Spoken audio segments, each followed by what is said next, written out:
time in the 2020s, two geeks from across social media formed an alliance to bring you geek news from across the Nostalgiaverse. They are Jacob's Toys and SuperSorrell. So strap yourselves in for the weekly live show that brings you toy news, TV and movie reviews, special guests, opinions, tangents, and bad impressions. Reveals, releases, thoughts, and maybe dreams. So prepare yourselves for the Geek Week in Review. Live.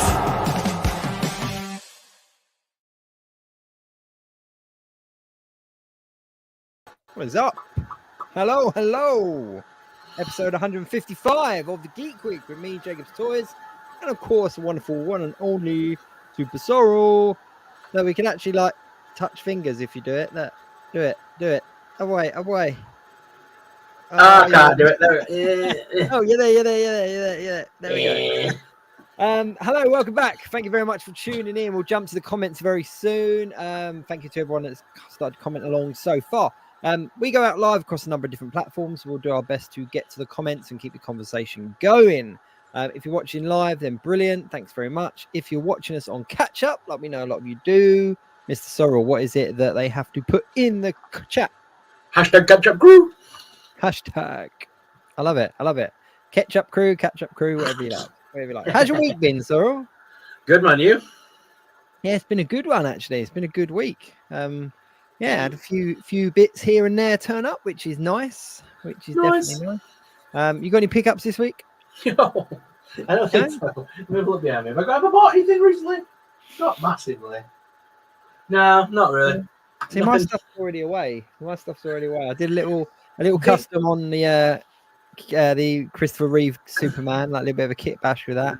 That was good fun. And I got finally from Diamond Select Toys, massive thank you to Diamond Select Toys. I got the fourth piece of that gallery diorama. Oh, the Donatello. Was it Donatello? Yeah, Donatello one. So I've got a video coming out on it soon. But what's really cool about this one is the figure actually comes off and you can turn it around. So you can have it so that all four of them are kind of facing outwards. Corner, or you can turn Donatello around so they're all facing one way. That's cool. But it's stunning. It's in a cabinet over there, but it's too big to fit on a shelf of a Detolf. So it doesn't even fit properly on the whole shelf. It's massive. It's wicked. Definitely wicked. Definitely worth picking up if you're a Turtles fan. Yeah, just to clarify to some people, because it does sound week on week like I'm not collecting anymore. I still am collecting. It's just that there's nothing out at the minute I want. There's nothing that's like jumping out at me, making me, I'm still waiting on on Ghostface Inferno to drop. I picked up the last two figures I needed from the HorrorCon in May, and June. Nothing's really come out. Like there's a lot of re-releases going on, and the big drops will happen for NECA a bit closer to Halloween. That's when all the horror stuff comes out. That's when my channel really kicks off a bit. But at the minute, there's just not a lot going on. Like for me, at the minute, nothing that's jumping out at me and making me want to buy it. Although there was a bunch of Funko stuff announced that I'm well excited for, like Halloween Funkos. There's some great ones coming out this year. Which ones? Which ones in particular? Oh, did you see the Addams Family ones? Yes. It's like Gomez holding a pumpkin. Did we look at them last week? I think. It's all them kind of ones I'm looking forward to, and like the Looney Tunes dressed up as Halloween characters. And look forward to all them dropping. No, that's very cool indeed. That is very cool indeed. And the fact that I'm going away to Florida in a few weeks, so I'm saving up every penny I can get. That's it, isn't it? Hot Toys announced as well. They're doing like a big Marvel summer as well. So there's going to be a load of drops, like new drops for like Marvel Hot Toys, which is obviously going to, Yeah, it's Target as well are doing their summer thing out there as well in a few weeks. That all kicks off soon. And did you see that the Hot Toys announced Deadpool and Wolverine figures? No. Ooh, you missed that one. When? So it happened this week. Yes. No, I did. It was a tease, wasn't it? It was a tease, of Deadpool and Wolverine, like Deadpool like stroking his claw or whatever. Yeah. They did like a mock-up of the character of the poster, didn't they? Yeah. That'd be cool. And what that does say to me though as well is that if Hot Toys are doing a 1/6 scale Wolverine, then like smaller brands like Hasbro, Marvel Legends, whatever, will definitely be doing it. So I think a lot of collectors are going to be adding that Wolverine to their collection in one scale or another. Yeah, 100%, Yeah, 100%. definitely. Speaking about Hasbro, did you see? Obviously, was it yesterday? Was Ghostbusters and Gremlins Day? Yeah, Ghostbusters came out yesterday. It was officially Ghostbusters Day. Yes, were it yesterday or today? Yeah, yesterday was Yesterday. Gremlins and Ghostbusters 40th anniversary. There we go. So So yeah, they announced three the and three te- oh, quarter. yeah, and they also teased something else, didn't they? The Hasbro. tease. Let me have a look. Let me get the details up because I've got it here. Hasbro today for Ghostbusters Day was a promotional event held in the Ghostbusters Firehouse. We're showing off their 3 3/4 inch Ghostbusters O-ring figures, which are now available to pre-order. They were also teasing a new HasLab for Ghostbusters that will launch at the end of the year. This will likely be Hasbro's final HasLab for 2024. Yep. 100% is going to be Ecto 1. There's no two ways about it. The little tease was basically the HasLab logo with the Ghostbuster logo, and it had like the fin from the Ecto 1 on it as well. So it 100% that's going to be a yeah, there we go. Look, there's the little It's fin a on it. tire and everything, isn't it? It's a tire, the fin, like it's 100% it's going to be the Ecto 1, which it doesn't come as a surprise because they've announced the 3 3/4 inch figures as a 4-pack, which I think is quite a good shout. And they're basically just scaled down versions of those Plasma series figures. So just as devil's advocate, because to me, a HasLab needs to be something substantial. Just releasing the Ecto 1 would sell at regular retail, especially for 3 3/4 inch. Well, it won't be that big. The fact that they held it in the Firehouse, could that not hint that we're going to get the car and the whole set? Because then they could park the car in the actual Firehouse, have the doors open, the thing come out. Yeah. You know what I mean? It would make sense to do that as a HasLab because it would be bigger, especially with it only being 3 3/4 inch. Well, the problem is as well is that so they announced the 3 3/4 inch figures yesterday, but they had already put up for pre-order the Ecto 1, which was the 3 3/4 inch scale Ecto 1, and I think that retailed over here in the UK at about 60 quid. Yeah. It wasn't hugely expensive for what it was. And I actually think they ship out soon as well. I think that they are like the actual Ecto 1 packages are going to be shipping out like June, July time. The figures aren't coming out until nearer December time. But if they're going to sell a 3 3/4 inch Ecto 1 at £60, that's only what 2 1/4 inch less than a 6-inch figure, which is your Plasma series figures. So if they were to do an Ecto 1 at HasLab, surely it can't be a huge jump from 60 quid. Like even like if 60 quid was 3 inches. It depends what they do. If they give us just the Ecto 1 on its own standard car from the first movie to go with the 3 3/4 inch figures, then it will be standard price. However, with being HasLab, they could also do something where you can convert certain bits to turn it into the modernized version, and they actually give us like Paul Rudd and a couple of the other characters from the new movie, so then you can play both films, kind of thing. Well, this is where I'm kind of buying into your Firehouse theory because the Ecto 1 is already there. The Ecto 1's out. That's 60 quid. The figures have now been announced. The team have now been announced at like 40 quid, I think it was. So for 100 quid, somebody could pick up the 4 figures and the Ecto 1. If they're going to do a HasLab, let's look historically at HasLabs. 6-inch cars have not gone down very well. They did not go down very well when they tried it for Marvel Legends. 3 3/4 inch play sets have gone down very well with Star Wars. Yeah. So I'm thinking instead of them trying to do something for the 6-inch line, which is obviously kind of a little bit done and dusted in regards to the Plasma series, I think it will be something that ties in with this 3 3/4 inch kind of line that we've just got a car and 4 figures for. So I don't think you're a million miles off. I think that a Firehouse could quite potentially be a good guess for what this HasLab is. Yeah. And you could do your unlock tiers even if it was just like, you know, what's her name? What's the receptionist called? Janine. Janine. I was thinking Janet. I was like, she's not called Janet. But even if they did like Janine and Slimer and Stay Puft Marshmallow Man or something like all those kind of things as unlock tiers. It would be cool to give Janine some love finally, you know what I mean? Because we always get, you always get the other guy, and you always get Dana, but you never get Janine. She's never really had a modernized figure. No. So I think it might be a Firehouse. Mm. I really do, and I just think that, yeah, I don't know, especially with them announcing recently the Star Wars got the Cantina as a HasLab, and I mean it's not my cup of tea, but it's getting the backers.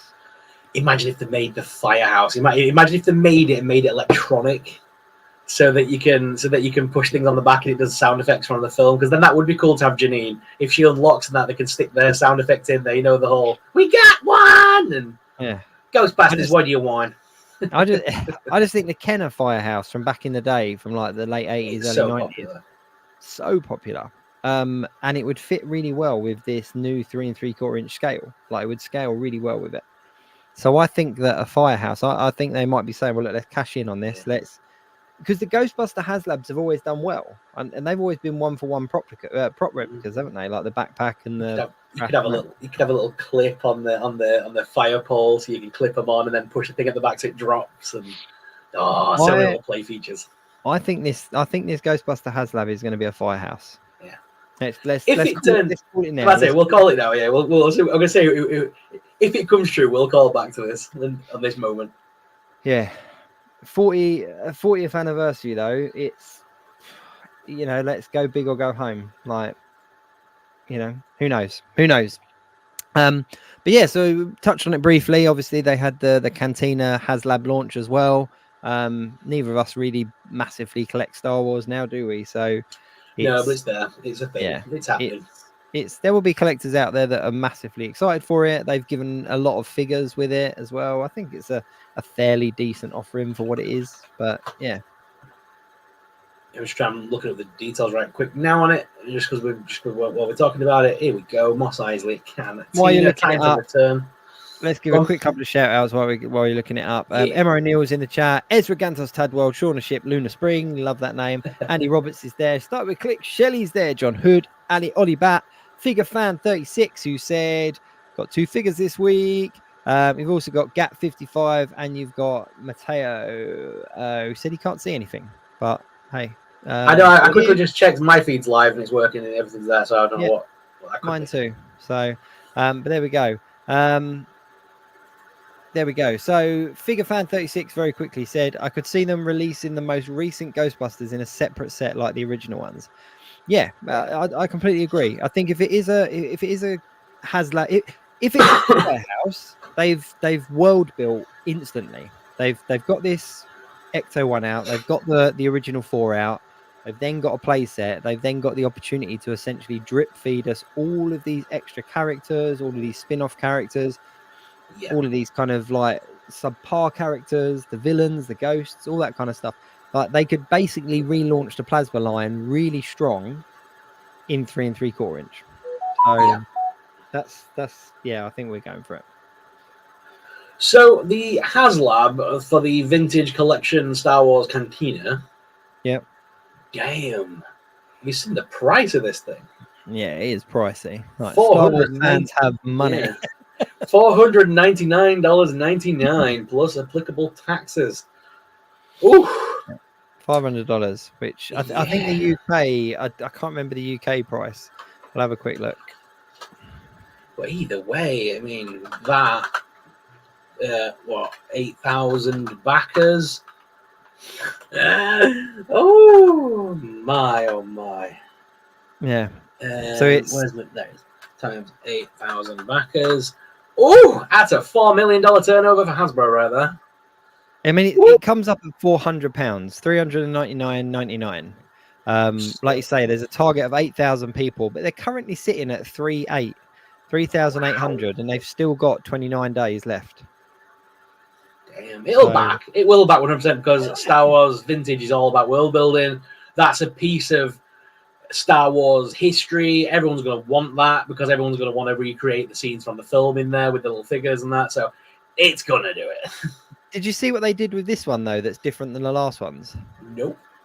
They've created a deluxe version. Oh, So you've got the Cantina base at £399, but if okay. you want the deluxe version, it's an extra £100. So it's a £500 HasLab, and in the deluxe one, what you get is you get an extra expansion. So you get an extra wall, extra booths, and extra furniture. So for an extra £100, you can basically make it a little bit bigger than it is already. Okay. Yeah, I don't know. About that. No, I don't know how I feel about that. Surely that should be goal orientated, not monetary orientated. But yeah, they're a company. It's Hasbro. They want to make money. They've got shareholders to please. I get it, but I don't get it all at the same time. No, I totally get it. I'm totally with you. Now all the pictures show 3 booths on it, and that is the standard. That's the base offering. So you get the entrance, you get the main cantina archway and stairs, you get the bar, you get the booths, and you get some archways. So it's a 3 booth kind of thing with the bar anyway. So it's quite a sizable thing. I'm guessing the deluxe. I'm just trying to have a look here. I'm guessing the deluxe makes it. You get some extra ones to kind of make it that bit bigger. Maybe. Yeah. What's cool though is that you get a whole bunch of stickers, so you can make it your own. So you can kind of customize it how you want. I'm surprised they didn't include a plate, like instead of the, because you don't need that many booths. Come on, you only most collectors are only going to put the one booth up and put Han Solo and Greedo in it. Yeah. But I'm surprised they didn't create, because the fact that not long ago they gave us Figuring Dan and the whole band. I'm surprised there's not a stage, like the little alcovey stage area for them to stand on. Yeah, because they were just to the side of the bar, weren't they, in the film? Like literally, the bar was there, and then they were there. Looking at this, the deluxe version does make it look better. So the deluxe version, basically, you mirror the 3 booths from one side, so you basically make the full bar. So where the standard version has like an open front, the deluxe version, you get the 3 extra booths that essentially make it into a full cantina. Yeah. So it does make it a completely different set. Okay. Yeah. But the tiers are funny as well. So the first tier is Greedo at 11,000 backers. So he comes with a blaster and a cup. It's great. The next threshold is one of the other characters from the background of the bar. Nabroon Lides. He's with like 4 arms. And then the next one, the third threshold at 17,000 backers, is my favorite. It's that like Wolfman kind of character. Oh yeah. The one that you see sitting at the back. He's one of the other tiers. But included in the actual set, you get the Tanika sisters, and you get what's the geezer with a funny face? The characters everybody wants. I can't remember what he's called, but the what's his name? Woo here or something, like the very human looking guy, quite a big guy. Yeah, big guy. Funny face. Yeah, and he's the bartender, isn't he? Yeah. He's the guy who works behind the bar. And then obviously you get these 2 girls as well that are featured in the background a bit.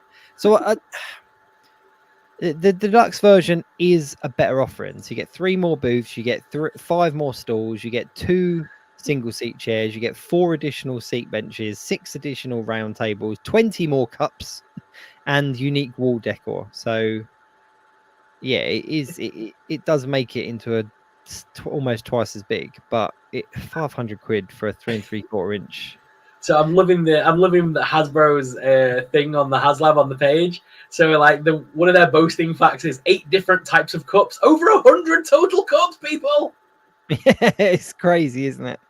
Crazy. But it does concern me, because if we are, I don't know, like if you are looking at HasLabs now doing a deluxe version, if they did do the Ghostbuster Firehouse, what if the standard version is just the first 2 floors or something? Do you know what I mean? And then you need to get the deluxe to have the full house, or I don't know. Essentially, making the other wall a deluxe offering is harsh.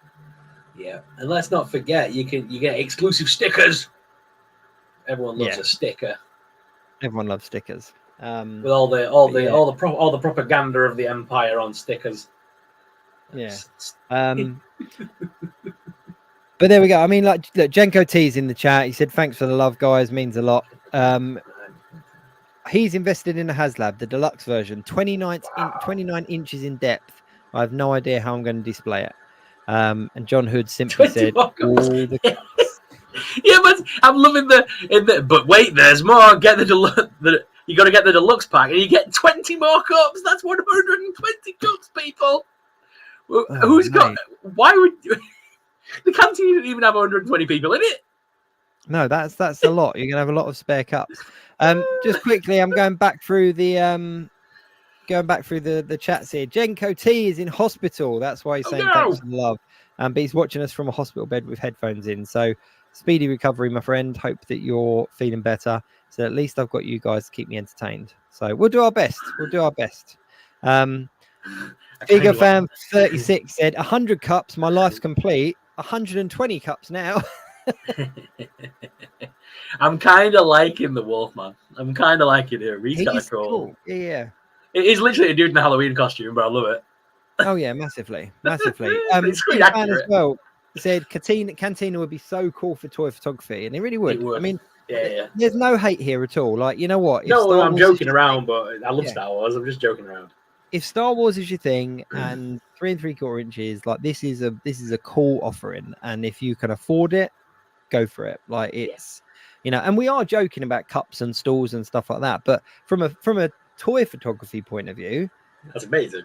Cups are hard to come by. Like, do you know what I mean? So it's a cool offering. It's not for me at all, but best of luck to those that back it. I hope, like I say with all the HasLabs, like if it's your thing, I really hope it backs. Like, no hate.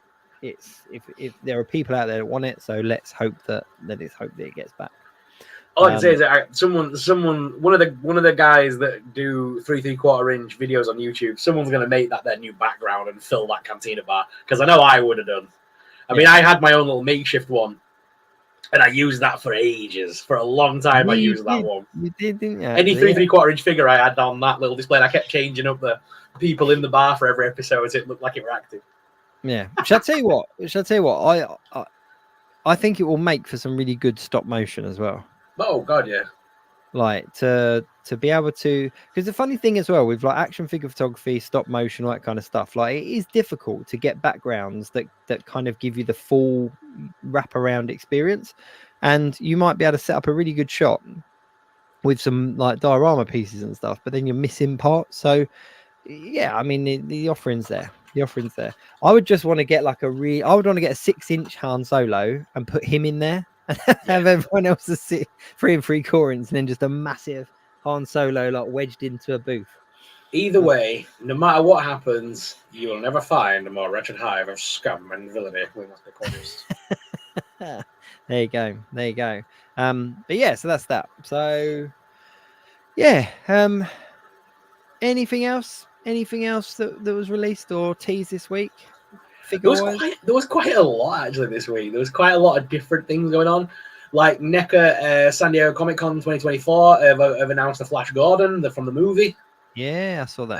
That looked pretty cool. And McFarlane finally got around to giving us some photos and releases for the Batman Forever wave. That's now up for pre-order. Yep. Have you seen those ones? They look pretty good. Yeah, I've seen those. They look good. They do look pretty good. Not sure the likeness for Jim Carrey, but you can tell who it's meant to be. It looks good. Yeah. We're getting into the season now where we're going to start seeing San Diego Comic Con, because that's in July, I believe. So we've got a lot of San Diego Comic Con news that's going to be right around the corner. I'm sure we'll have plenty of videos around that time. We've also got the Target summer thing going on as well. All that news will be coming out slowly over the next few weeks. But one thing that was really cool was Spin Master sticking with their newly announced sort of like video game characters. Dropped a bunch of stuff this week, didn't they? Did you see that? Mm-hmm. So they dropped figures for a bunch of different games. I can't remember what they were, but they were like God of War, I think was one of them. Is it Bring Horizon or something? Something Horizon?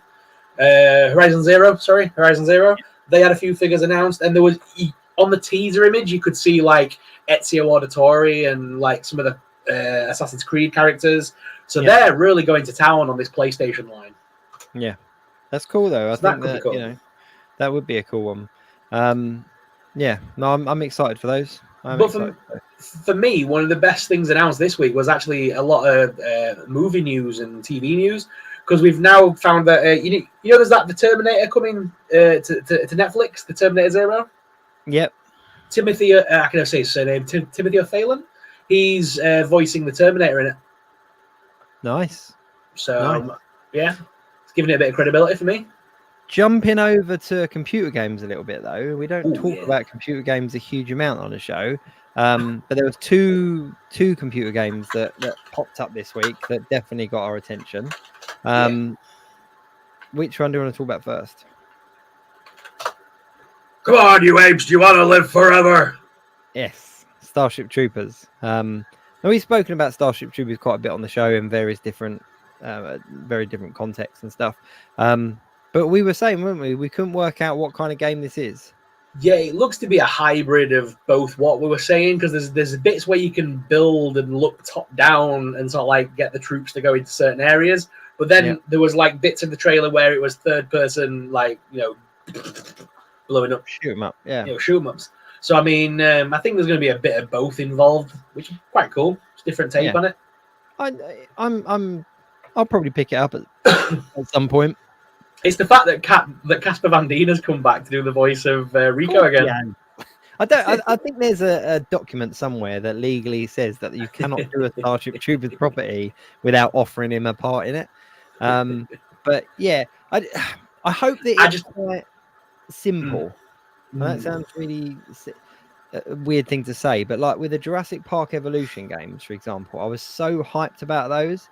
But they are so intense. Like you have to literally put a couple of hours aside. Yeah. And I like a game where I can just pick it up, bash it for a couple of hours, and then put it down if I have to, or like if I've got a bit of time because the house is empty for an hour, like throw a game on. With those ones, it's kind of like you have to dedicate time to it. I think that's why Fortnite is so popular, because you can literally pick it up, put it down. That's why those games like the Friday the 13th game, Dead by Daylight, those sort of like horror ones where it's a bunch of you play as either the monster or the victims and run around. Yeah.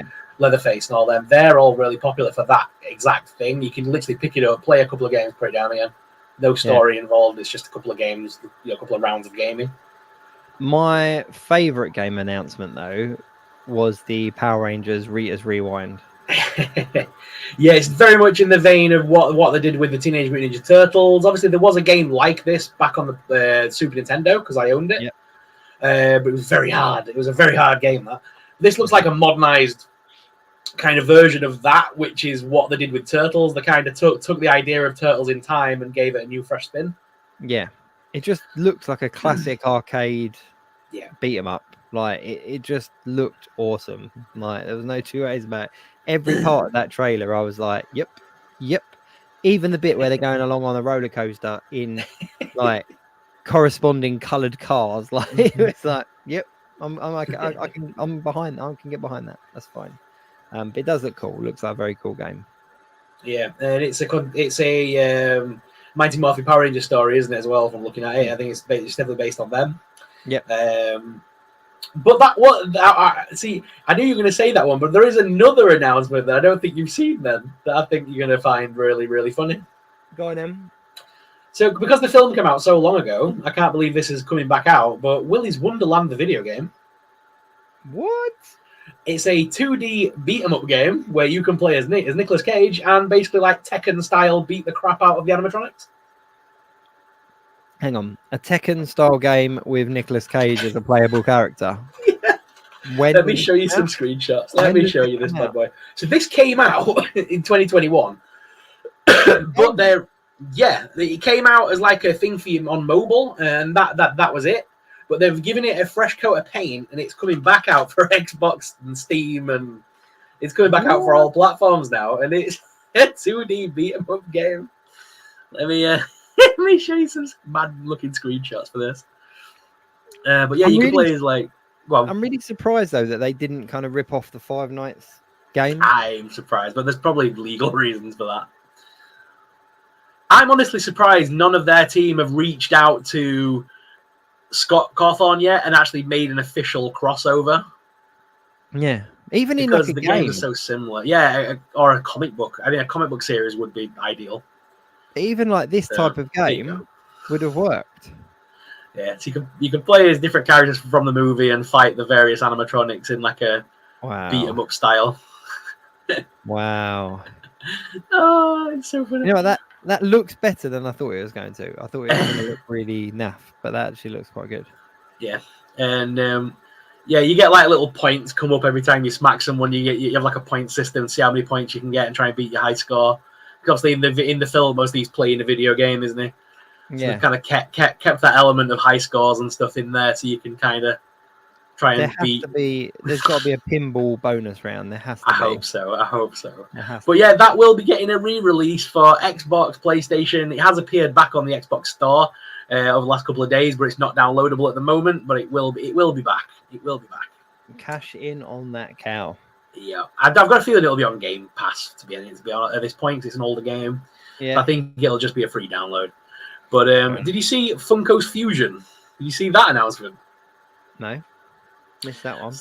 Okay, so Funko Fusion is a new beat 'em up style video game. You know, a bit like these, like Smash Brothers was the main one, wasn't it? Yeah. That came out a long time ago. Well, Funko Fusion is going to be where you can play as various Funko Pops in a beat 'em up arcade style mode like that, like Smash Brothers. It's like you fight like 4 other Funko Pops. Cool. But you can play as like there's Freddy Fazbear in there. The Indominus Rex is one of them. Indiana Jones is in there. Shaun of the Dead is one of the characters. Rick O'Connell from The Mummy. There's just an abundance of characters, and they keep adding to it all the time. I've got a feeling that there's going to be an eventual tie-in with the actual Funko product, because it can't be hard to add skins to.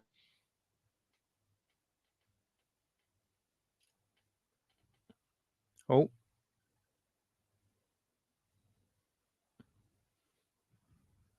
Have I lost Sorrel, or has Sorrel lost me?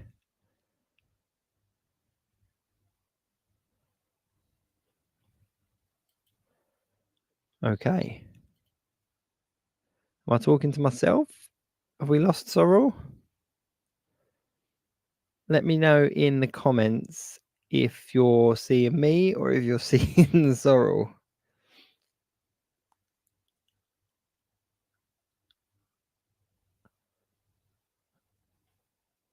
It is Sorrel that we've lost. Okay, that's fine. He was obviously, I was like, for a second, I was kind of like, what's going on? He's gone. He's gone. The Russians have finally got Sorrel. Shelley, Sorrel was frozen. He'll be back. He'll be back in a second. Maybe his computer finally died. Maybe it finally gave up. But he will be back. He will be back.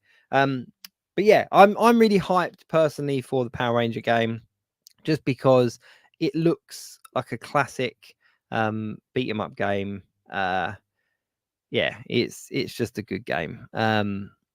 This week we are actually going on to talking about toys, talking about games. Our kind of main theme for this week's show is toys that deserve a TV show. So what we were talking about during the week is toy lines that we had as a kid, as an adult, that we think deserve a TV show. While we're waiting for Sorrel to come back on, I'll just kind of give you the what's the word? The kind of restrictions that we kind of laid out. Now, when we say a TV show, we mean more along the lines of the kind of Netflix kind of shows that we've seen, the kind of Amazon Prime Netflix style shows that we've seen. So recently we've seen things like Fallout, we've seen things like One Piece. So they've had kind of live action reboots, and that's kind of what we meant by toys that deserve a TV show. So a toy line with kind of a live action reboot kind of thing. Look who's back. Mate, my computer finally has conked, I think. It's a finally think it's dead. I told her. I said, I went, maybe his computer has actually gone, and here he is. So yeah, it's trying to load back up. I'm on the welcome screen. It's spinning and spinning, but I'm not sure if it's going to load up or not. Are you the real SuperSorrell, or are you an imposter? So I'm now on mobile. That's fine. I was just filling them in, just telling them basically what we were going to do with the toys and the TV show. Our kind of main theme for the show this week. But before we do get into it, there is one more thing that I think we need to talk about, and that is Deadpool had another trailer drop. It did.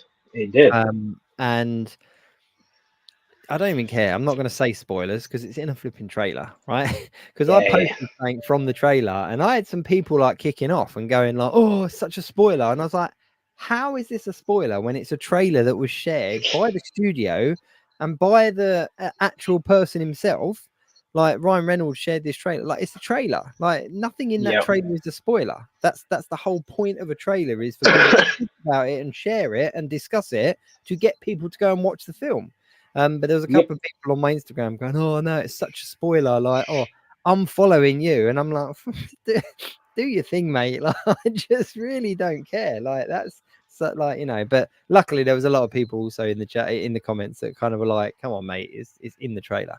But there was something in that trailer. A lot of it was the same. A lot of it was very similar to what we'd seen. But there was a very, very quick shot of two, like, a lady's boots, red boots, kind of walking towards the screen in what looked like some kind of fireworky kind of like explosion setup. And you know, myself and a lot of people said Lady Deadpool. Hands down, it's got to be Lady Deadpool. However, I was rewatching Elektra this week, the Jennifer Garner one, not the Daredevil in Elektra, but the Elektra film. And her costume in that film is very similar to these boots that we saw in the trailer. So I know that you did say, it might be Elektra, but I'm after watching Elektra, I'm actually kind of like, you know what, maybe it is.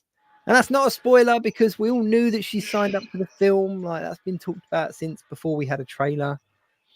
Yeah, I think one of two things. Either Jennifer Garner we know she's in this film either way. So either she's coming back as Elektra, which would be the least confusing thing to do with her, and that did look like a modernized version of Elektra's costume.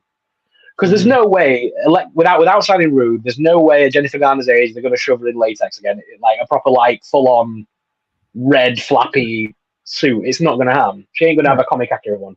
She's going to have a modernized, padded, leather-looking suit like all the rest of the superheroes. So the color scheme of what we saw in the trailer did look like Elektra's color scheme, the black and red. But it could also be Ryan Reynolds' wife playing Lady Deadpool. I'm still sticking with that. I think it's Ryan Reynolds' wife playing Lady Deadpool. I forgot her name. Blake Lively is dead Lady Deadpool. I think it's too easy. I think she's a blonde. She's quite pretty. She looks like she could be a Lady Deadpool. And the fact that it's his wife, it'd be so easy for him to sort out, get her in the film. We've already seen Dogpaw as well. They've already confirmed it's, you know, we know that they're in the same place that Loki was in. So we know there are going to be lots of variations of characters in this one place. The only one that we're not going to get is Hugh Jackman's Wolverine isn't going to be, like, there's not going to be hundreds of them running around because they just wouldn't do it. Or maybe they will. Who knows? Like, I'm about to say we don't know this. I reckon there's going to be a few fake outs. I think they're going to definitely throw something at us. Yeah. So, but yeah, I just think that this film's been very good at keeping stuff kind of covered up. We've got kind of a month and 6 weeks to wait until the film's out. So yeah, I'm hyped. I'm hyped for it. So yeah, I do apologize if me sharing a picture of Lady's boots that was featured in a trailer shared by the main character who's in the film on social media. I do apologize if me sharing that has upset somebody somewhere. It's, you know, but it's all good. Whoa. There's two of him. What happened there? There we go. I've signed back in on my computer. who is that guy? Who is Super? I just feel like yeah. Whoa. If it conks out again, I'm sorry, and I'll stick with the phone. But if I can try and stay on PC, I will. Yeah. Triple G Comics is in the chat. How you doing, Triple G? He wants Ryan in a wig. And Figure Fan 36 has said yes. Guys, I think there are websites out there that you can get pictures of things like that on. Yeah. So started with a click. Shelly said double Sorrell. It's getting out of hand now. There's two of them. He's multiplying. It's all good. Shall we move on to our theme this week? Because we're kind of running out of time, and we had a theme, didn't we? Yeah, I think I've got 9. I couldn't think of a 10th. I was struggling with this one. We can do 9. I can take one off of mine. No, just do 10. I'll probably think of something as we're going along. Okay. But some of mine, like I've got one of mine on my list here that I think definitely had a TV series back in the day, but I think it should get a modernized version of it. I've kind of included that kind of stuff.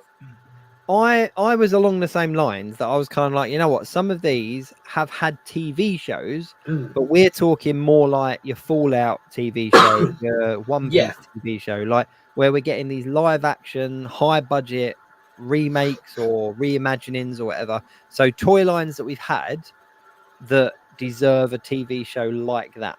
One thing just to chat about before we jump into this right quick, just because it was like really new news that's come out.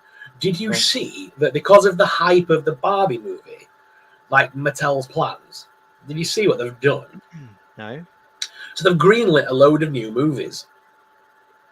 And one of the things that they're currently doing, they're currently in, because it's all been on social media, they are in talks with Tim Burton to basically make Monster High Nevermore High, if that makes sense. And they want to include the Universal Monsters children in Tim Burton's world and let Tim Burton have full creative control of that universe. Wow. So basically they'll redesign all the dolls in the new Nevermore Tim Burton style, because we've already seen from Wednesday that there's werewolves, vampires, creatures. So they're basically saying, scrap the idea of Monster High, we'll just rename the whole franchise Nevermore, and that way they can include Wednesday in it, and the Addams Family will be a part of that universe, and then they can throw in all the Universal monsters. That's where the rumors came about, by the way, last week of the monsters being included in Tim Burton's world. Oh, we've lost him again. Nope, he's back. I'm here. Whoa, my computer's glitchy as shit. Yeah, we're going back. That'd be really cool. That would be really cool. You know what? When you started talking about hype of the Barbie movie, I thought, Mattel, come on, did you learn nothing from Hasbro's Battleships? Like, come on, like, let's just not all toys deserve a movie. But that would be really cool. And what a way of giving Monster High as a brand a whole new lease of life. Yeah, because it would modernize it for them, because a lot of kids jumped on Wednesday and the bandwagon of Wednesday Addams, and that would be a way of expanding that universe quite easily without having to use the Addams Family to death. They could include all the new Dracula and Frankenstein and all the cheesy names. Awesome. That would be really cool. That'd be very, very cool. But in the style and look of Wednesday, that'd be awesome. All like gothic-fied and yeah, I'm game. Yeah. I'm game. Anyway, sorry. Toys that need TV shows. Okay, cool. Let's go through them. Let's bust through the bottom 5 and then kind of talk a bit more about the top 5. Okay, my number 10, Stretch Armstrong. Ooh. Yeah. Imagine a kind of, in my head, I'm thinking like the Naked Gun kind of humor, Stretch Armstrong-esque kind of television show where he is cheesy and he is kind of like fun. But I just think the Stretch Armstrong character has potential to be a really good kind of superhero-esque TV show. And he wouldn't need to even be like a man in tights kind of superhero. He could just be somebody that has this ability to stretch. Just really stupid things like, because when you had a Stretch Armstrong, you just kind of, you know, you each grabbed an arm and you pulled him as big as you could. And it would be him like saving cats out of trees and stuff like that. Do you know what I mean? Like that kind of stupid things. And then at the end of each episode, there's something a little bit bigger that he has to do, you know. But yeah. Okie dokie. My first one was Dino Riders.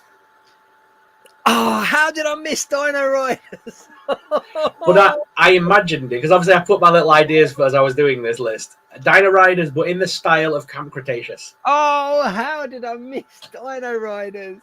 Right, scrap it. Let's do this next week. Oh, mate.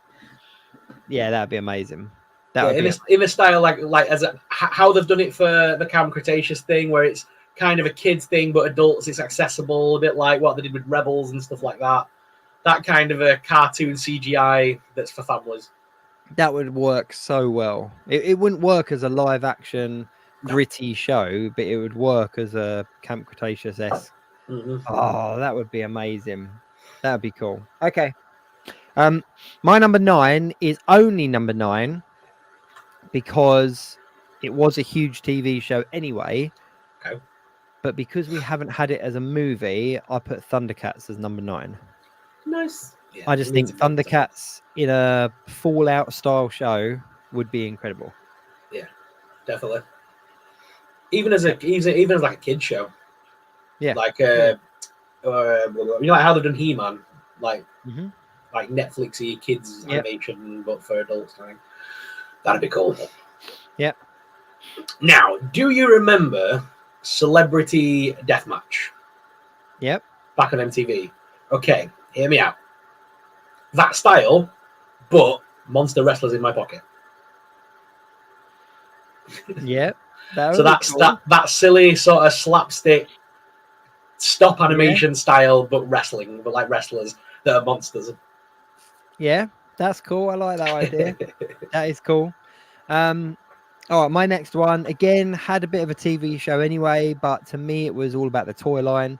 Bucky O'Hare as again kind of a good CGI, like a little bit more adult than I kind of envisioned it like, you know how we got the Buzz Lightyear movie?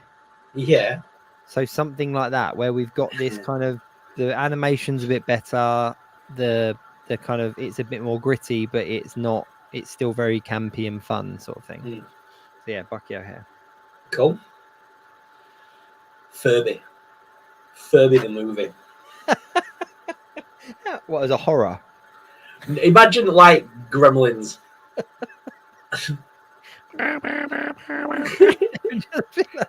every time a kid puts his finger in his mouth, it goes rah, rah, rah. Just like the toy did. Yeah. All right, my next one's coming. Jenko T said quickly, I'm still waiting for the Pocket Goblin pilot episode featuring Ash doing all the voices. Just watch this space, all right? Watch this space. And my next one, Supernaturals. Remember the little hologram figures?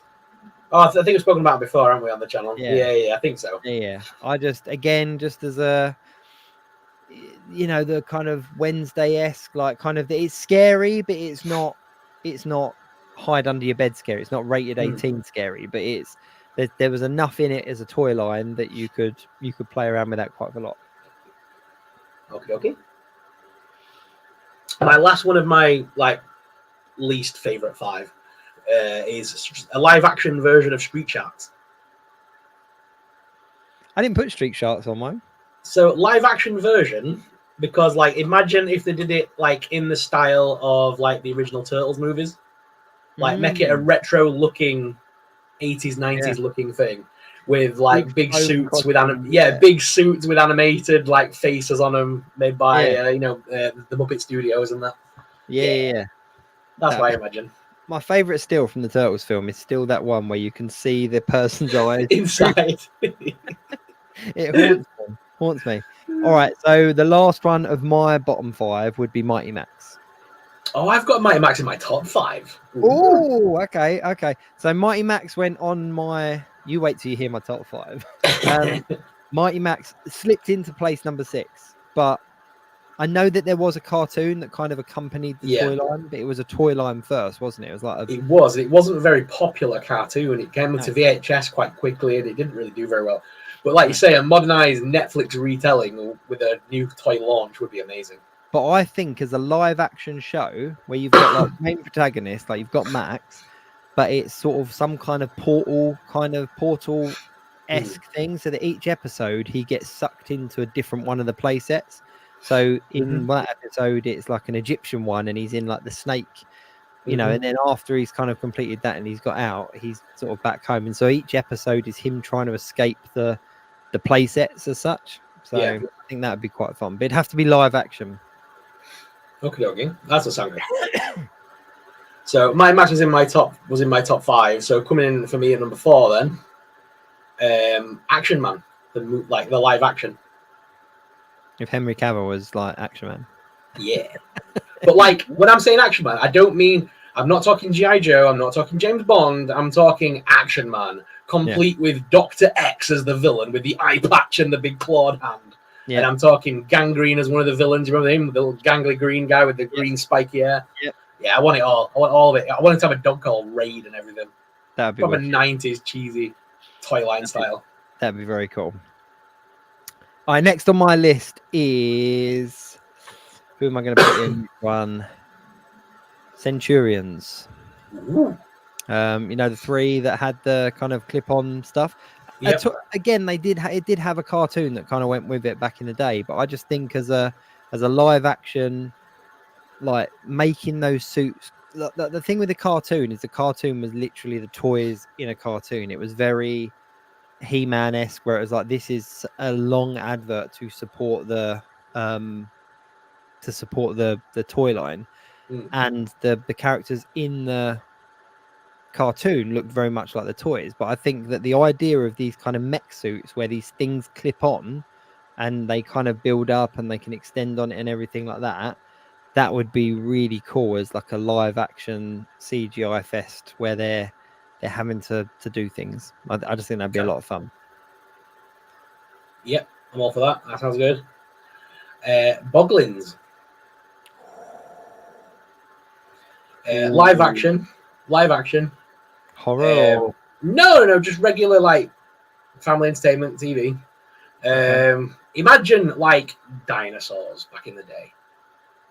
Okay. I'm talking a big ass foam puppet for the Boglins. You know what I mean? And some just some get kids the toys find and... yeah. So like a big ass version of it. And the kids find the Boglins at the end of their like garden or whatever, and they have a whole little community of Boglins going on.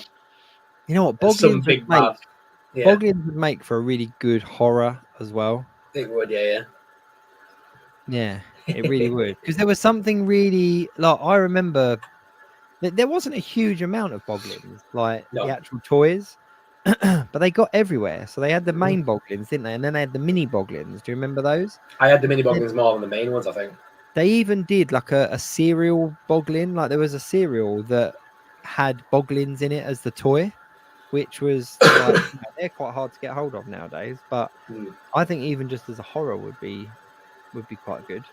Yeah. Okay. Definitely. Cool. All right. So we're into top 4 here for me. Pirates of Darkwater. Did you ever watch that one? Yeah.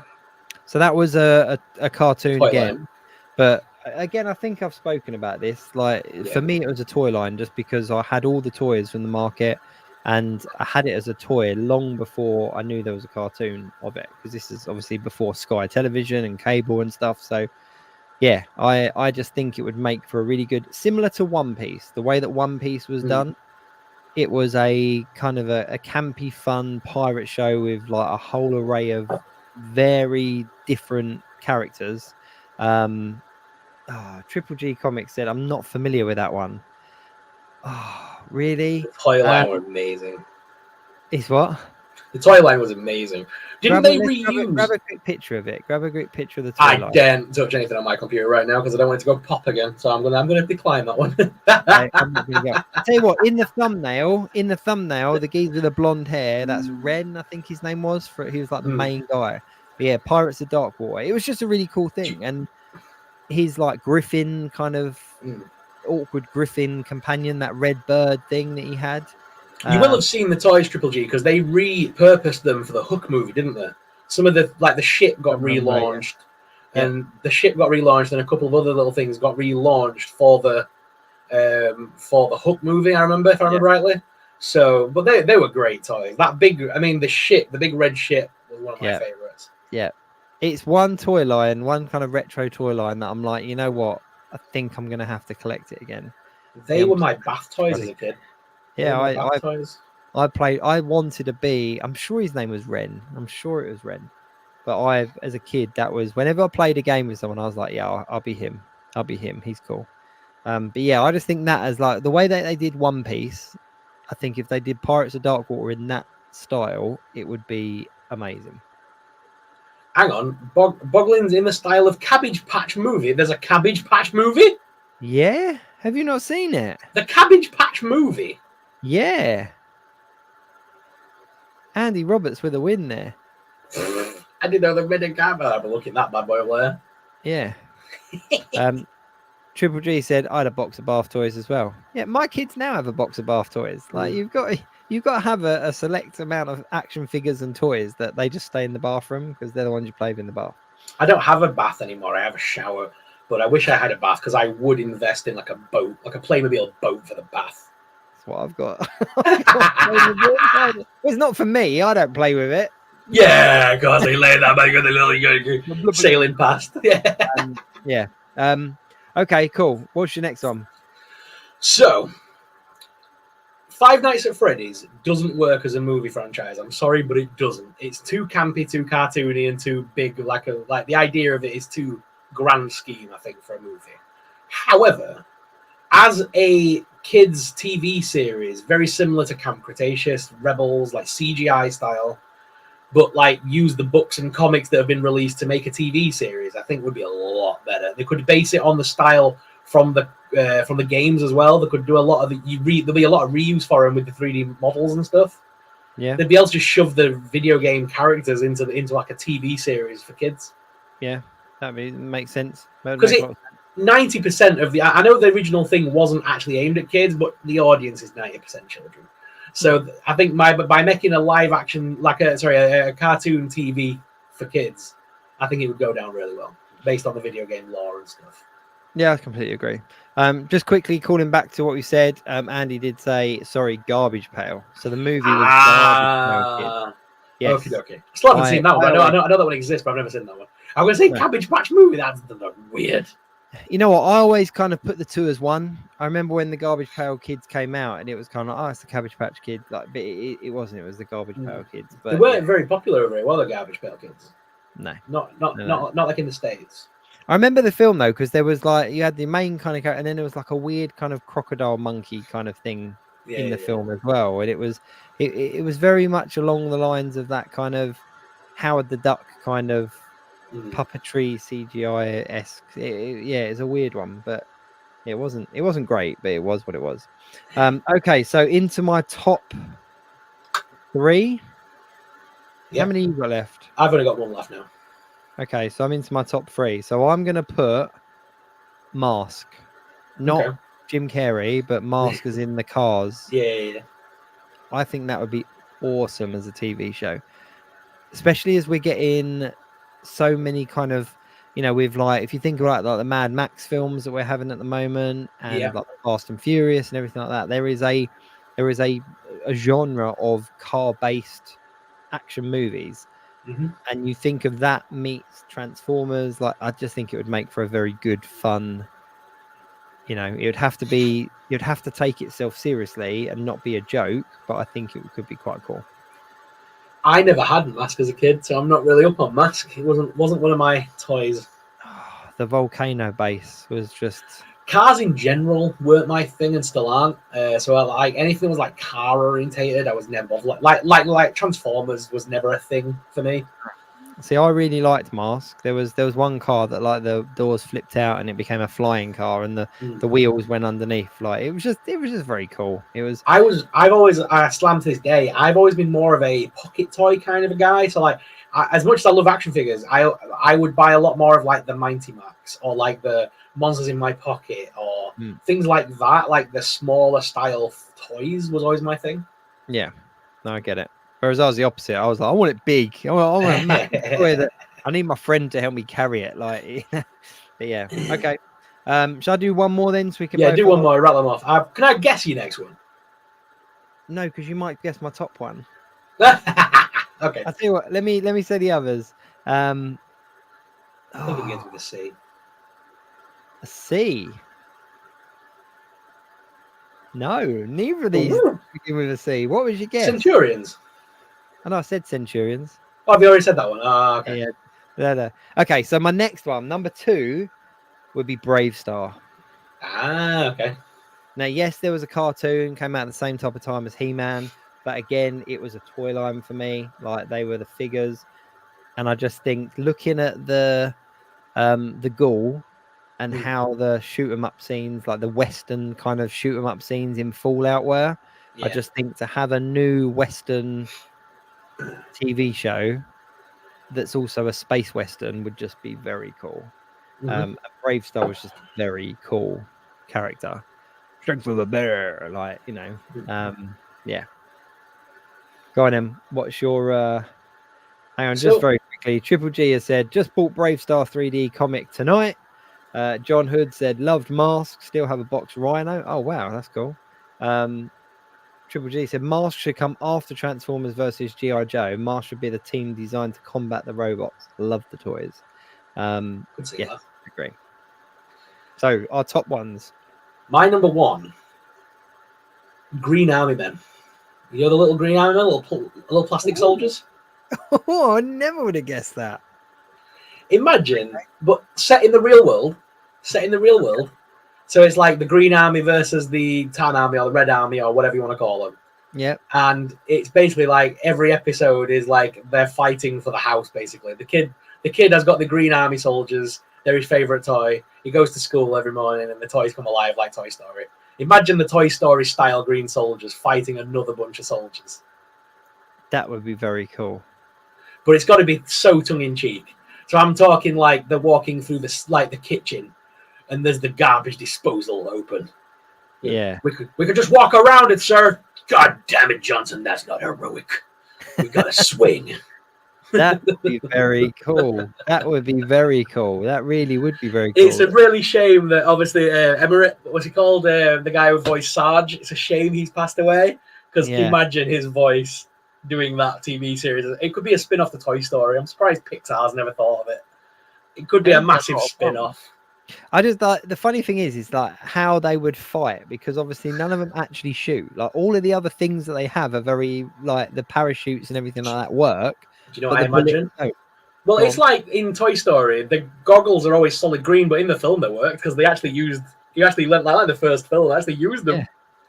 But no, I imagine that they would just shout pew pew at one another. Pew, pew, pew, pew, pew, pew, pew. Yeah, and you just see the other one, oh, I've been hit. Got me. That would be really fun. That would be so fun. I would watch that. I would watch that all day long. It should just be a spin-off to like Toy Story. Literally should be a Toy Story style spin-off. It just because like Sarge's Heroes was a massive video game back in the day as well. 3DO made a whole series around that. But even with the like all the like kind of mini films that they've made for Disney Pixar, I'm surprised they haven't done an Army Men Soldiers one. Yeah. Be awesome. That would be so fun, wouldn't it? Like, and you imagine like the kids go on holiday and he takes his little Green Army Men with him and they're fighting in a hotel room around a pool and stuff like that.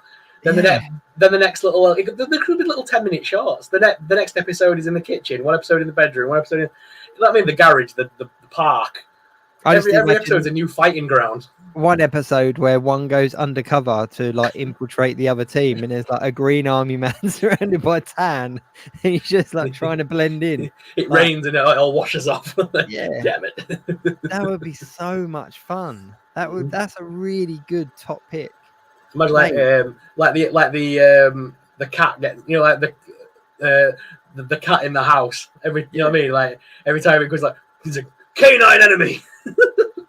And it's the little bits as well, like where one of them gets stood on or whatever, and they're broken. Yeah. Like there's all those. Oh, that would be really fun.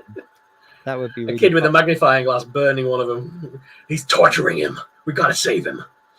Parachuting out of the window and all those kind of things. Like, and the thing is as well about the Green Army Men, like you could even do it another way. Like if it wasn't just constant fighting, like when I had Green Army Men, they were kind of disposable toys. I think is the best way to go, because you go out and you play with them and you'd throw them up into bushes or bury them and stuff like that. Like the whole series could be them like getting the troops back that they've lost, like having to make their way up to the roof to save one, and like Why am I not going on Amazon right now and buying a pack of these soldiers and making stop animation on shelves? Why is this? Why has that just come to me?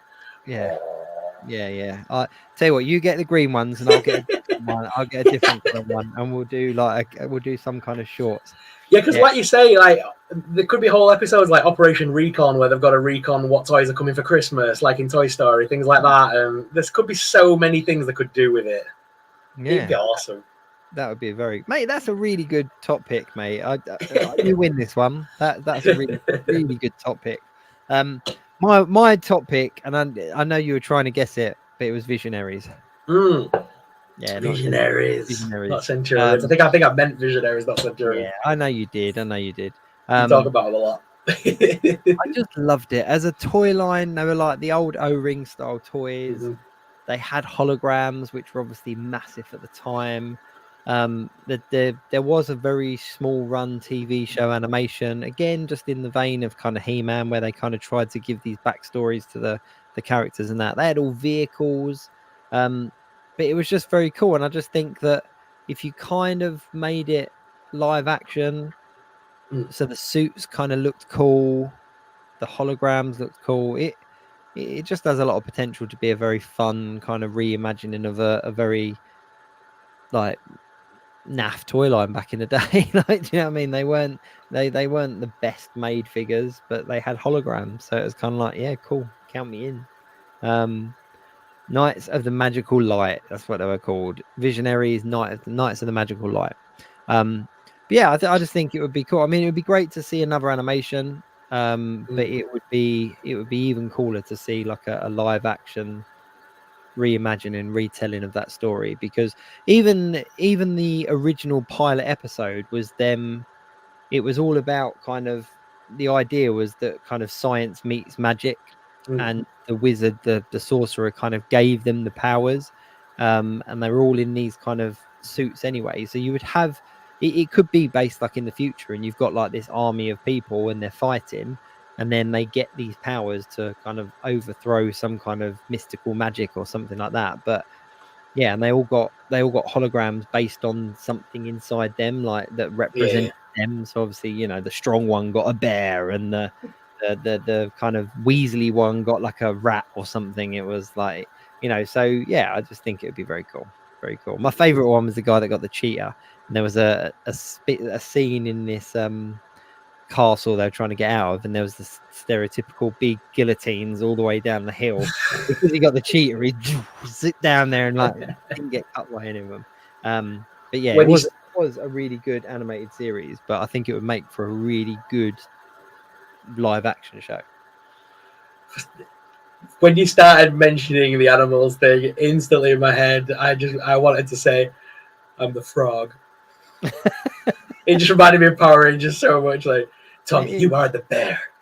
Yeah, and that was very much what it was. And you know what? The funny thing is that if you imagine the kind of Power Ranger-esque, the way they were awarded the coins and the spirit animals, that was pretty much what Visionaries was. And I think that there's a lot of comedy to be had, because even the guys the guys and girls that got characters that they didn't relate to, they were able to use them somehow. Like there was a situation that they were in where their hologram, their animal was what they needed. So, and they used to turn into them as well. The hologram kind of came out, but the person disappeared, and it was really cool. It was just very cool, very, very cool toy line, very, very cool animation TV show, which I think needs a revamp. I'd love for them to kind of reimagine the toy line. Like, it was Hasbro anyway, I think, or Kenner. It was. Yeah, I don't think Hasbro have the rights to it. Yeah. So I remember when we were talking to Steve a while ago, he was sort of saying, wasn't he? He was looking through the old books and he was sort of looking at things like that. Yeah, they've got a big picture actually up at Hasbro HQ. But yeah, with with kind of like all the recent releases of like, you know, like Clone Wars and Rebels, and they keep doing those like 3D style animations now. Like, we've had the success of, you know, Chaos Theory, which has already been greenlit for a second season, by the way. Have you seen that? And it's coming out in October, so they've already made it. You know, Chaos Theory, the new one, Camp Cretaceous, the new spin-off. Is it out in October? It's out in October, season 2. So they've already made season 2. They already had it greenlit. It's coming out in October on Netflix. Yeah. So with the success of things like that, I'm surprised Hasbro have never jumped on it for Power Rangers. That Oh, would I just know. make a perfect kids animation on Netflix in that CGI style, because they could do all sorts with it, go to space and different planets and things they can't do in live action because of the budget. But on a cartoon, you can take the Power Rangers all over the universe, all over the grid, if you will. Yeah. And they could do a really modernized spin on it and have some really cool characters thrown in. And then occasionally they bring back like Billy or one of the the Power Rangers that could just voice them. Yeah. It would be so easy to do.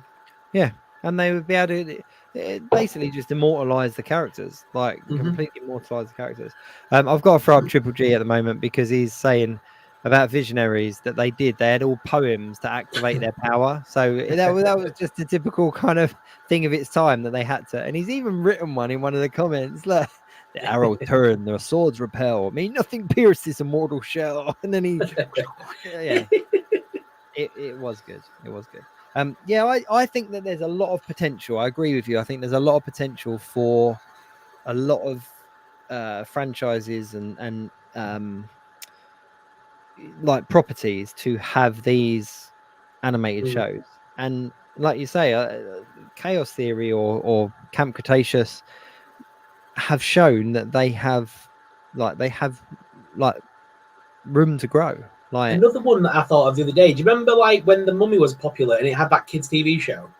Imagine a relaunch of that on Netflix with Brendan Fraser voicing it, because he can't obviously play him anymore. He's too old now and he's too out of shape and stuff. Yeah. But imagine him voicing Rick O'Connell. He still sounds like himself. Just him doing the voice of Rick O'Connell going on various adventures with Imhotep trying to stop him at every turn. That'd be amazing. Yeah. But the same could be said about things like Indiana Jones. Like a CGI Harrison Ford voicing it. Yeah. But even still, you could I think that you wouldn't even necessarily have to have him voice it. You could have it as like I always younger thought Indiana Jones, the younger adventures kind of thing. Yeah. They did a young Indiana Jones, didn't they, back in the day? And I always really thought that we were going to see like a CGI'd version of that show. Yeah, I really did. Triple G's thrown one into the comments, which I'm surprised we haven't had. But a live action Dungeons and Dragons movie based on the cartoon. I actually thought this was coming after we got that recent Dungeons and Dragons film, because the original 6 are in it, aren't they? They've still not quite hit it on the head, have they? The way to do it is, we spoke about it before when Ryan was on the show. The way to do that kind of a movie, you can't take it too seriously because of what it is.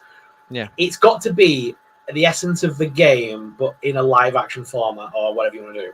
I've always said have a bunch of people around a table. So, and it's got to be people like Jack Black, The Rock, Chris Hart, people like that around the table, and then they have a digital representation of what their character is in the game, and they voice them. Yeah. And then it keeps cutting back to the live action of like Jack Black going, "Oh man, we got to roll for endurance," or whatever like that. And you know what I mean? And cut back to them playing the game, and then it goes back into the cartoony bit or whatever they end up doing. But like that would be a way of telling the story. Yeah. Or a bunch of kids around a table. It's a bunch of kids like Stranger Things. Yeah. And then when they're in the world, they're all celebrities that are playing. They're their characters' avatars, or whatever you want to call it. Their characters. That'd be a way to do it. But I really did think, after seeing the characters in the movie, I thought that they had something in mind, that they were going to do something with that. But I think you're right. I think the problem with Dungeons and Dragons as a property, they've never converted the game into a visual property. Like even the cartoon back in the day wasn't anything to do with the tabletop game. Like it was the too scared to touch on iconic characters. They would need to bring in characters from the novels, the comics, or just the lore of the game. They would need those iconic characters in there, which they tried to do with the live action one by including the Owlbear, the Mimic. They've tried to do it. They were almost there, but there was just something. The game element was missing. But could they not like take the characters from the 80s cartoon? Yeah. And take your idea. Yeah, that is basically that, isn't it? Jumanji, it basically. Yeah. But, avoid all of those characters. Avoid upsetting anyone that plays the game. But essentially, you see people playing the game with these characters that are in the game without touching the game, if that makes sense. Like, because the movies and the cartoon never showed the game element of Dungeons and Dragons. Like, for me, when like I watched Dungeons and Dragons as a kid, and I absolutely adored it. It was one of my favorite TV shows. When I found out that Dungeons and Dragons was a game that had nothing to do with that TV show, my mind was blown. Like, I was kind of like, what? Like, it's done. And do you remember the old film as well? That when I say old film, it came out in like the 90s. The guy with the blue lips. Yeah. Yeah. That again, like when I saw that advertised, I was like, mate, this is going to be amazing. And I was like, this is nothing to do with the cartoon. It's like, is that Marlon Wayans' first movie? I think it might. I think it is. I think it's community service or something. I think like he had to do it. Like I don't think he did it at a choice. It was awful. It was an awful film. The thing is with Dungeons and Dragons, it's about the story you create with your friends. That is the element of Dungeons and Dragons, which is always missing from the movies and the cartoons. Yeah. The 80s cartoon kind of did capture that with the idea that it was kids being drawn into it and they played the characters from the game that they played. They were assigned the roles like in the game. That it needs to be in the movie. You know what I mean? You can't just make a fantasy movie and call it Dungeons and Dragons, because that's not Dungeons and Dragons. It's just a fantasy medieval movie. Yeah, and that's the problem, I think, with the movies. But I think if you take the aspect of even if we use the same 6 characters, you know, like Sheila and Eric and Presto and all that kind of stuff, but we're saying Jack Black. Let's use Jack Black as an example. So if his character was Eric, for example, and you're watching the story unfold, you're seeing the animation, you're seeing the thing of Eric, and then he gets into a situation and, like, you know, he's backed into a corner or something's going to kill him, and then it cuts back to Jack Black and he rolls and gets out of the situation. Then you go back to the animation and you see Eric kind of, you know what I mean, in that kind of aspect. So you never really know what's real or what's going to happen or what's not going to happen. I think that would be a really cool, you know, I think that'd be a really cool one. Yeah, because there's so many celebrities that play D&D that they could use. Like Vin Diesel's a massive D&D player. Yeah, he loves it. And like you've got people like Jack Black and that are real life gamers that would love to be a part of something like that. Yeah, Michelle Rodriguez like wound him up about it, didn't she? Because they're like friends. And she just quickly, Triple G, Supernaturals was like 7th on my list, I think, before you tuned in. So we did touch on that very quickly. But yeah, a good horror film or good horror series. D&D would be good. D&D would be good. But I'm still hung up on Green Army Men. I think that's a genius idea. I kind of just want that now. Like, and especially because they were so non-descriptive. Like I know there was always one with binoculars. There was always one with like a radio. There's always a bazooka one. Yeah. There's always a parachute one, but I couldn't tell you what the others were. Prone Army Man, knelt down Army Man. Oh yeah. There was always the guy waving. There was always like a guy with binoculars. We were always waving for some reason. You had the guy with the lined up, and then there's some hello, hello. He's like, you know, their mate Dave that they don't want to take on missions because he always gives it away. Hello, we're over here. But like you can just imagine, like they're in the garden and they're using the clothesline and they put the guns over the head and slide down the thing and stuff like that. That'd be awesome. There's so many cool ideas. I'm so buying this in Green Army. That would be so much fun. Ironically, as well, when the Toy Story films came out, it was one of the ones that I really struggled to get. Oh, Jenko T, one with a metal detector. There was always a metal detector one. He was the one that got stood on in Toy Story. He was, yes. But they were really hard to. When did Toy Story 1 come out? Oh God, 1994. It was something like that, wasn't it? And like my younger siblings that had some of the toys and that, and I remember wanting to get Green Army Men because we had all the main kind of characters from Toy Story 1, and I couldn't find them for love nor money. They weren't anywhere to be purchased. They were really off the shelves for a while, and then I know that Disney kind of released their own bucket, didn't they? Like the bucket of soldiers, like in the yeah, and you do find them everywhere now. Like they are just everywhere. Mm-hmm. I'm getting some Green Army Men. from Toy Story, I always wanted that weird like wrestler guy that they created. You know what I mean? He was like one of Pixar's own creations. Yeah. He just looked like a super cool action figure. I always wanted him as a kid. It was one of them ones where there was a lot of characters, and you were kind of like, when are you making toys? But excuse me, I always found that Toy Story, especially because with it being a film called Toy Story, I was so shocked that they didn't like pump loads of toys out at the beginning, because it was only really when it picked up steam with like Toy Story 2, Toy Story 3 that we really started getting lots of like physical property to purchase. So Yeah, I was lucky when I was younger.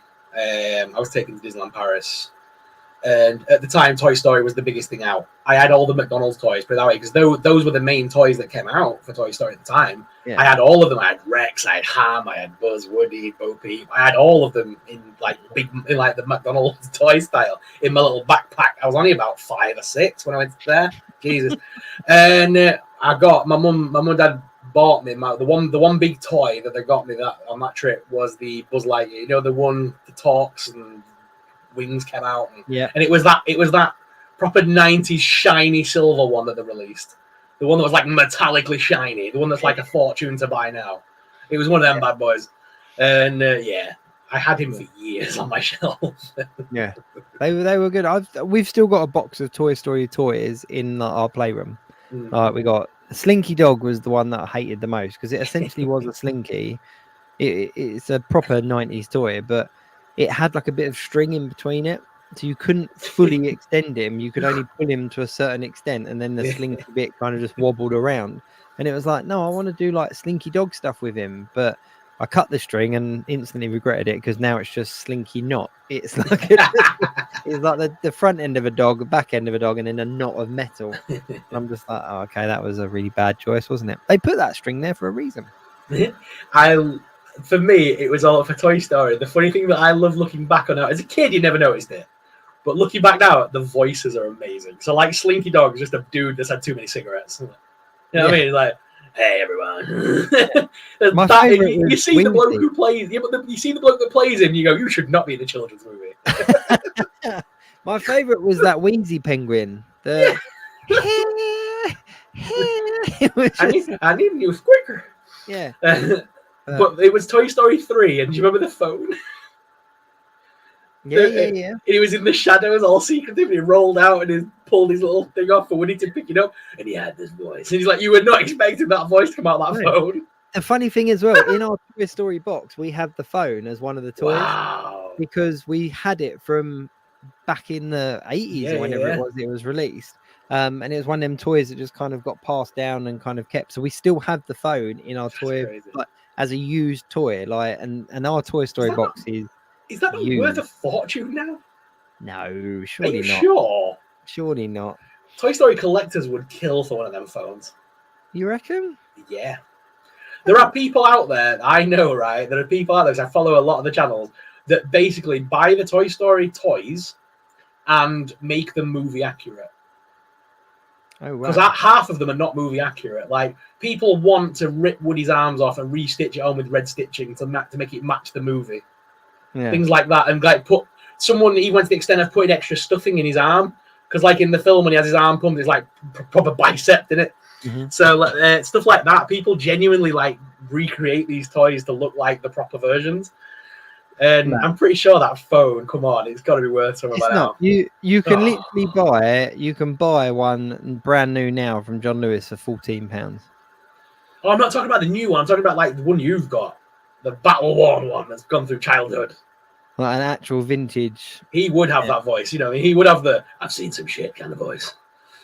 Yeah, I'm curious now. I'm just having a look quickly on eBay. Because that is one thing that does. What's going on? Sorry. Yeah, they're not. They're like a tenner. Oh. They're not very expensive. Because that's one thing I hate about back in my childhood now. Is like the amount of toys I did have and the amount of toys I owned, and then you get rid of them over the years, don't you? You give them to people, hand me down, sell them, whatever. Yeah. I remember doing a car boot sale when I was about 12 years old. Got rid of a load of my childhood toys so I could buy Banjo and Kazooie on Nintendo 64. Yeah. But I think it is. We've kind of touched on this before, and I think it's because toys from back in the day weren't they weren't looked at as collectibles because you didn't Yeah. really have a huge community of people that collected stuff the way that you do nowadays. And I think a lot of it comes with nostalgia and the nostalgic elements of picking stuff up. And I just think that, you know, I see people now kind of buy stuff to save or to sell. And I just Yeah. think, you know what, you've kind of missed the boat. Like, you needed to have had this stuff back in the 20 years 70s, ago. in the Yeah. 80s. Like, it's because even now, like we talk about like Pirates of Darkwater, like the reason I've looked at kind of potentially collecting that is because you can pick them up for like a tenner each. Like, they're not Yeah. expensive. And it's only things like the kind of Kenner Star Wars figures that really have huge values because of the fan base that there is behind it. So no, my chatter phone or whatever it's called will stay well and truly in the box and be played with because it's a toy to be played with. So, I've always had that thing anyway. I'm not one of these people that I couldn't be one of these people that buys everything and keeps them boxed and pristine. I can't do that. no, I'm the same. I know I my have to Jada mess toy Street Fighters are still in the box, but that's only because I haven't got around to opening them yet. They're not. That's not displayed. It's just kind of like I'm like, you know what? I'll leave them in the box until I move because then they're easier to transport. But they'll be. I can't wait to bust them out. Cannot wait. I'm not. I've never been an inbox person. I've never been. I appreciate a box and I appreciate packaging, but I want to be able to hold it. Have you bought Bison yet?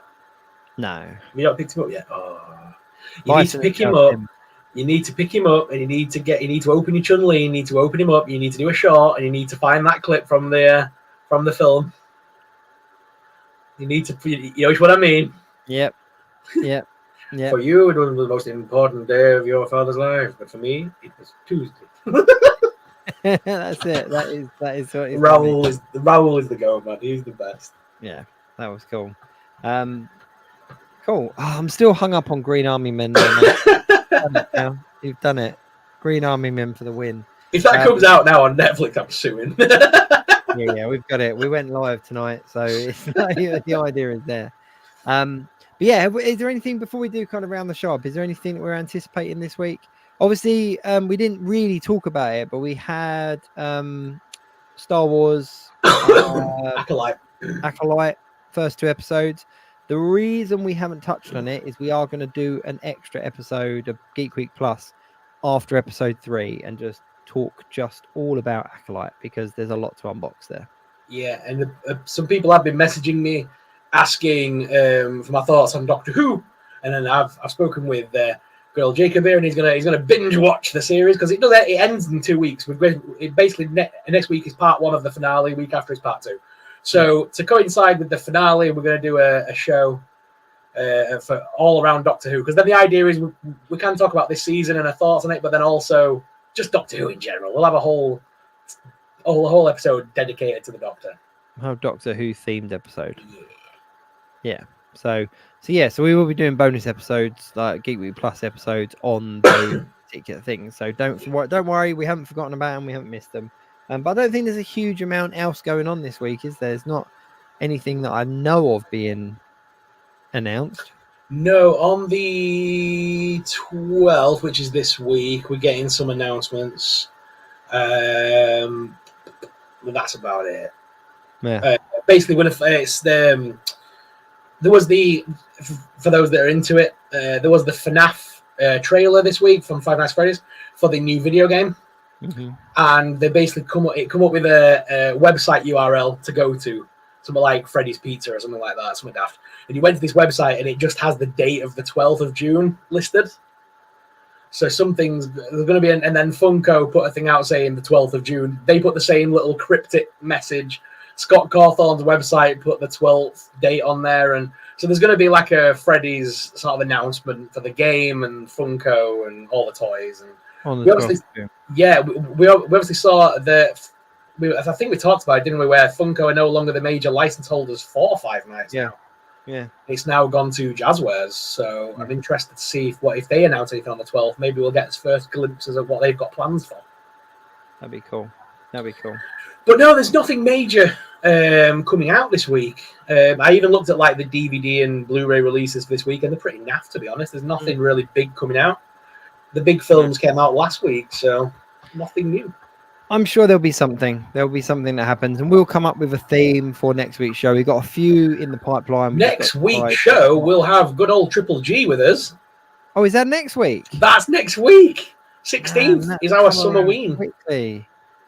That has come 16th quickly. is our Summerween special. It was 4 weeks ago on that day that we spoke with them last time, so we're a week away from having One Good Scare rejoin us.